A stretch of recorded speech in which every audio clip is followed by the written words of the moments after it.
Hello Ahmedabad, તમારા માટે મસ્ત મજાનું નવું લોકેશન, નવી જગ્યા અને નવું સ્થળ લઈને આવી ગયો છું.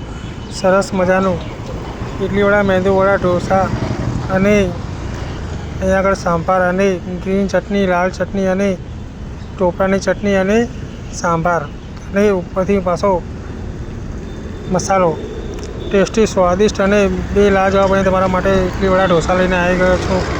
અને લોકેશન બી બહુ મસ્ત છે. હું તમને લાસ્ટમાં સમજાવી દઈશ. અહીંયા આગળ સવારે 8 વાગ્યાથી માંડીને 11 વાગ્યા સુધી અહીંયા આગળ ઓનલી ફોર ઢોસા મળે છે અને એ પણ હાઉસફુલ જાય છે. અને 11 વાગ્યા પછી ઢોસા ખલાસ થઈ જાય. ખાલી ઇડલીવડા તમને અહીંયા આગળ મળી જશે. એ બપોરે 3 વાગ્યા સુધી ઇડલીવડા મળી જશે. પણ અહીંયાના ઢોસા જમ્બો ઢોસા ખાવા હોય તો લાજવાબ અને મસાલેદાર અને ટેસ્ટી ઢોસા બનાવે છે.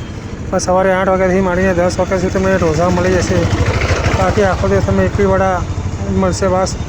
તો ઢોસા ખાવા માટે સવારે પહેલાં લોકેશન પકડી જજો. બાકી એના આગળ ઇડલીવડા બી લાજવાબ અને ટેસ્ટી અને સરસ છે. અહીંયા આગળ કે બહુ જ મસાલેદાર. સવારમાં અહીંયા આગળ લાઈન લાગે છે એવા. અને મેન હાઈવે ઉપર જ છે આવેલું છે.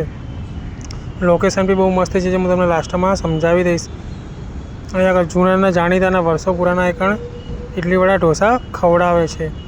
હું બપોરે 2 વાગ્યાના ટાઈમમાં ગયો હતો તો બી અહીંયા 4-5 કસ્ટમર ખાતા હતા. બાકી મેં ઇડલીવડા ઢોસા ખાતા. અહીંયા આગળ ટેસ્ટ કર્યો, સ્વાદિષ્ટ અને લાજવાબ હતા. બાકી ચટણી સાથે શું મસાલેદાર બનાવીને આપે છે. ચલો તો હવે તમને લોકેશન માટે વાત કરી લઉં. તો એનું લોકેશન બી એટલું મસ્ત છે. જશોદાનગર 4 રસ્તા, જશોદાનગર 3 રસ્તા, એક્સપ્રેસ હાઈવેની બાજુમાં અન્નપૂર્ણા